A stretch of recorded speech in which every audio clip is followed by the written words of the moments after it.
Assalamualaikum warahmatullahi wabarakatuh. Perkenalkan, nama saya Siti Nurchaliza dari Universitas Pancasakti Bekasi, S1 Manajemen Fakultas Ekonomi Bisnis. NIM saya 228950146. Video ini saya buat untuk memenuhi tugas UAS mata kuliah agama Islam, dosen pengampu Dr. Son Haji SAG MM. Materi yang pertama tentang Ma'rifatullah, mengenal Allah, merupakan perkara fitrah bagi semua orang atau manusia yang berada di dunia ini. Ilmu tentang mengenal Allah merupakan ilmu yang paling agung dan mulia. Tak ada ilmu yang sebanding dan setara dengannya. Ia merupakan pondasi dan dasar dari segala ilmu. Imam Ibnul Qayyim mengatakan, kemuliaan sebuah ilmu mengikuti kemuliaan objek yang dipelajarinya. Dan tentunya tidak diragukan lagi bahwa pengetahuan yang paling mulia, yang paling agung dan yang paling utama adalah pengetahuan tentang Allah Subhanahu wa Ta'ala, di mana tidak ada persembahan yang berhak disembah kecuali Dia semata. Ilmu tentang Allah Subhanahu wa Ta'ala adalah pokok dan sumber dari segala ilmu. Maka, barang siapa mengenal Allah Subhanahu wa Ta'ala, dia akan mengenal yang selainnya, dan barang siapa yang jahil tentang Rabb-Nya, niscaya ia akan lebih jahil terhadap yang selainnya.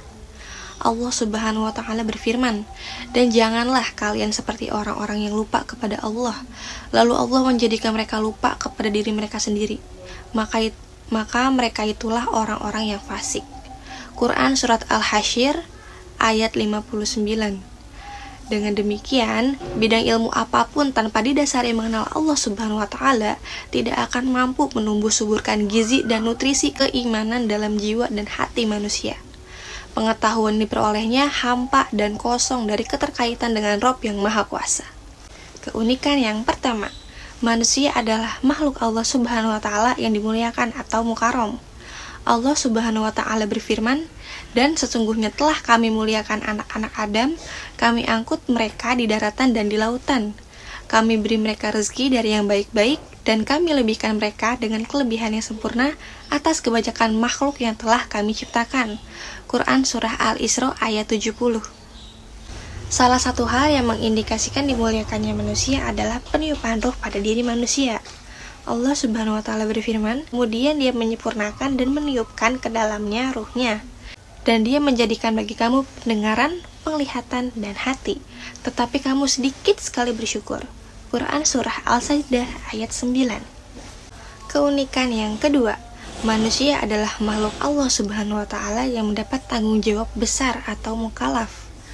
Dahulu Allah telah menawarkan amanah kepada langit dan gunung-gunung, tetapi semuanya menolak dan hanya manusia yang menerimanya. Allah Subhanahu wa Ta'ala berfirman, "Sesungguhnya kami telah menawarkan amanat kepada langit, bumi, dan gunung-gunung. Maka semuanya enggan untuk memikul amanat itu, dan mereka khawatir akan mengkhianatinya. Dan dipikulah amanah itu oleh manusia. Sesungguhnya manusia itu amat zolim dan amat bodoh." Quran Surah Al-Ahzab ayat 72. Keunikan yang ketiga, manusia adalah makhluk Allah yang diberi pilihan atau mukhayyar. Allah memberikan kebebasan kepada setiap manusia untuk beriman, taat dan bersyukur, atau sebaliknya, kufur, ingkar, dan tidak bersyukur. Hanya saja dengan kebebasan memilih ini, manusia harus siap menanggung konsekuensinya. Jika ia memilih untuk berbuat baik, maka ia pun akan mendapatkan pahala, balasan kebaikan, dan surga. Sebaliknya, jika ia memilih untuk berbuat buruk, maka ia pun akan mendapat dosa, balasan keburukan, dan neraka. Dari beberapa keunikan yang tadi, kita juga harus menyadari bahwa hakikat manusia diciptakan dan dimatikan untuk diuji selama di dunia ini. Manusia akan diuji siapakah yang paling baik amal perbuatannya. Allah Subhanahu wa Ta'ala berfirman, "Maha suci Allah, yang di tangan hanyalah kerajaan, dan Dia Maha Kuasa atas segala sesuatu yang menjadikan mati dan hidup, supaya Dia menguji kamu, siapakah di antara kamu yang lebih baik amalnya.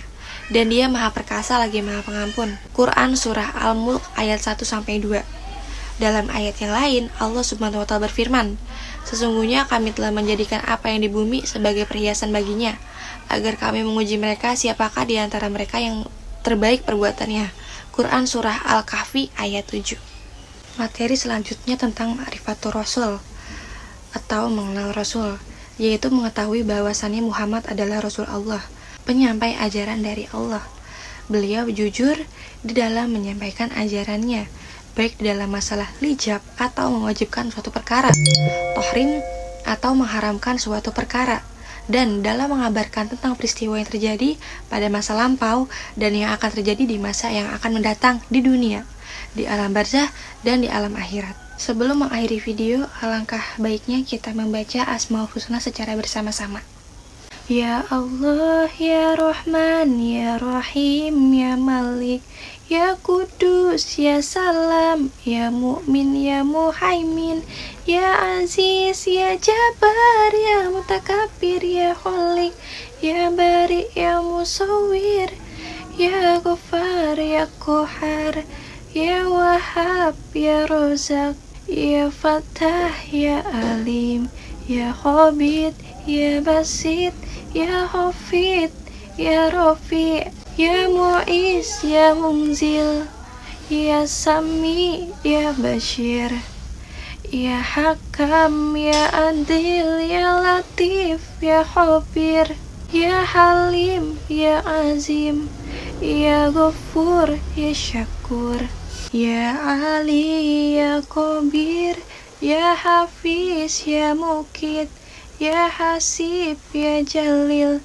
Ya Qarim, Ya Raqib, Ya Mujib, Ya Wasi', Ya Hakim, Ya Wadud, Ya Majrid, Ya Ba'id, Ya Syahid, Ya Haq, Ya Wakil, Ya Qawiyu, Ya Matin, Ya Wali, Ya Hamid, Ya Mushi, Ya Mubdi, Ya Mu'id, Ya Muhyi, Ya Mu'mitu, Ya Hayyu, Ya Qayyum, Ya Wajid, Ya Majid, Ya Wahid, Ya Ahad, Ya Samad, Ya Qadir, Ya Muqtadir, Ya Muqaddim, Ya Muakhir, Ya Awal, Ya Akhir, Ya Zahir, Ya Batin, Ya Wali, Ya Muta'alli, Ya Baru, Ya Tawwab, Ya Muntakim, Ya Afu, Ya Ra'uf, Ya Malikul Mulk Dzul Jalali wal Ikram, Ya Muqit, Ya Jami', Ya Goni, Ya Mugni, Ya Mani, Ya Ador, Ya Nafi, Ya Nur, Ya Hadi, Ya Badi, Ya Baki, Ya Warid, Ya Rasid, Ya Syabur, Ya Allah, Ya Allah, Ya Allah, Ya Allah. Sifat-sifat wajib bagi Allah: wujud, qidam, baqa, mukhalafatul lil hawadisi, qiyamuhu binafsihi, wadaniyat, qudrat, iradat, ilmu, hayan, sama, basar, kalam, qaridan, muridan, aliman, hayan, sami'an, basyiran, mutakaliman. Sifat-sifat mustahil bagi Allah: ahdam, hudus, fana, mumassalatu lil hawadisi, qiyamuhu bi ghairi ta'adud, ajun, karoha, jahlun, mautun, samamun, umyun, bu'mun, ajizan, qarihan, jahilan, mayitan, asoma, a'ma, abqoma.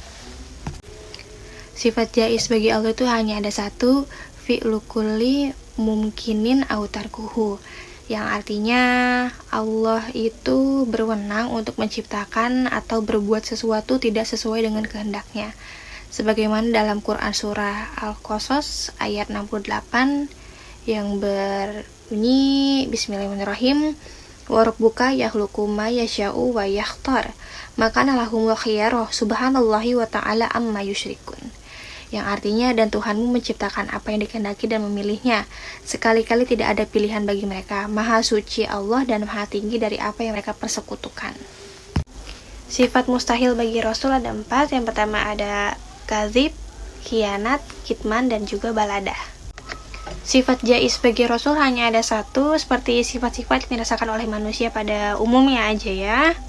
Hanya saja tidak sampai menurunkan derajat dan martabat kenabiannya yang mulia. Al-a'rad al-asyariyah allati tu'azi illa naqshin fi maratibihim al-aliyah, seperti makan, minum, tidur, menikah, dan hal-hal mubah lainnya. Sekian video dari saya, semoga bermanfaat dan mohon maaf jika banyak kesalahan. Syukron, wassalamualaikum warahmatullahi wabarakatuh.